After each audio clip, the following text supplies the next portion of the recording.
So welcome to my YouTube channel Creative Darga. This is Arka Prabha Bhattacharya, and today we'll be doing a fun exercise. We'll be picking the all-time cricketing 11 for the World Cup, and there will be a certain amount of bias because it is practically impossible to fit every player in those 11 spots.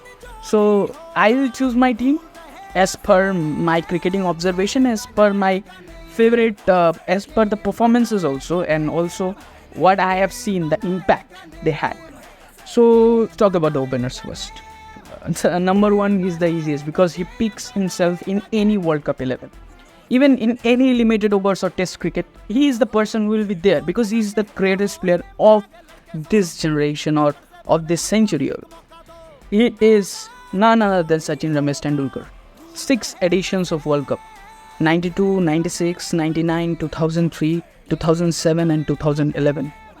He was merely 10 when India lifted the 83 World Cup. That time he had a dream to win the World Cup. It took 6 editions for him to achieve it, but when he was above 35 at that particular point of time, but he was performing. He was performing amazingly well. He was the second highest leading run scorer and the leading run scorer for Indian team in 2011 World Cup. He played a blistering knock against England, against South Africa in 2011 World Cup. He had 600s to his name in his entire World Cup career. He is the best. He is the genius. He is Sachin Tendulkar. So moving on, let's discuss about the second opener. See, you can think of Matthew Hayden, you can think of Adam Gilchrist and even Sanat Jayasuriya. Matthew Hayden was a giant. Adam Gilchrist was a stalwart, and Sanat Jayasuriya is the person who redefined the ODI cricket, because way back in 1996 when people used to see of that new ball, he was a person who started attacking. He, along with Kalovitharan, and the longevity is unparalleled. But I'll still pick Rohit Sharma because the words like artist, painter, elegance personified, and poetry in motion, these are the words which describes the batting of Rohit Sharma. It's a treat to watch. If you are paying to watch Rohit Sharma, it's worth it. And the performances, even in the 2019 edition of the World Cup, the way he batted, the performance was top notch. I guess 500s in one edition of the World Cup. He has 600s to his name, which he equals Sachin Tendulkar. But the most fascinating part about it is that after playing 2 World Cup editions, he is coinciding with the great Sachin Tendulkar. Now, Sachin Tendulkar played 6 editions. I'm not comparing, you can't compare eras, but he makes it to this 11 because of his performance. So, Rohit Sharma and Sachin Tendulkar are the openers. Now, let's talk about the number 3 batsman. So, number 3 it's a tricky one, but because of the one thing, that is captaincy, he won 2 ODI World Cups because of his captaincy, and he's a great cricketer and one of the best ever played this game. That is Ricky Ponting. I just don't want to speak a lot about punter because if you hear the name Ponting, you know what character he brings into the team. He brings life to the team. He brings the challenging spirit to the team. So number 4 will be Aravinda De Silva, because each country needs a hero which uplifts the country's position in cricket.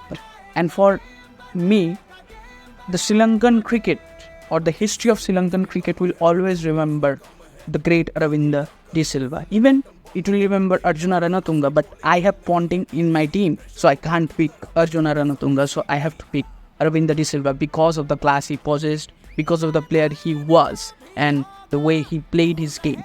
So Aravinda De Silva is my number 4. So will be my number 5. And for me, my number 5 will always be Yuvraj Singh. You can always say that only 2011 World Cup can't decide this thing, the aspects, but it is my team. I'll pick him any day. Playing with the cancer and playing with so much pressure, the way he delivered, the way he played, only Yuvraj Singh could have done that. So he will be my number 5th batsman. My number 6 will be the great Kumar Sangakkara. He is the best ODI batsman after Sachin Tendulkar. According to me, 14,000 plus runs, and what a career he had. He So we are done with the batters. Now it's all about the bowlers. See, we have number 7 and number 8 at this point. Now, number 7, I will fix this position for the all-rounders, because in any World Cup 11 or any playing 11, you need an all-rounder. And the game is blessed with a lot of all-rounders if we compare across eras. You have likes of Hardik Pandya, Ben Stokes in this generation. After that, you have the great Kapil Dev, and you will also have Lance Cruiser, and many, Kyle Splint of everyone whom I have mentioned. But I'll pick only because of his impact, and only because the way he plays in knockouts. I will pick Ben Stokes, because if he is fit enough to bowl, he will be in my 11, or else it will be Kapil Dev. But I'll be going with Ben Stokes because I am from this generation. I haven't seen Kapil Dev playing live, so I'll be picking Ben Stokes. Now, number 8 for me, it should be Glenn McGrath, because he was one of the best bowlers we have ever seen, and it is also a reason that he was part of a lot of World Cup winning campaigns, and he dominated when he played. So Glenn McGrath picked himself in this team, and along with him, the spinner who I will pick is Muthaiya Muralitharan. He will be my number 9. And 10, 11, two of the best bowlers I want to pick. First is Wasim Akram, and number 11 for me should be Shane Warne. And if it is a subcontinent condition, because I have 2 spinners now, or else I will go with Curtly Ambrose. See, you can pick any bowler you want, but Curtly Ambrose, and according to me, was the best bowler at that point of time, because his strike rate, his average was unparalleled. So this is my World Cup 11. So comment what's your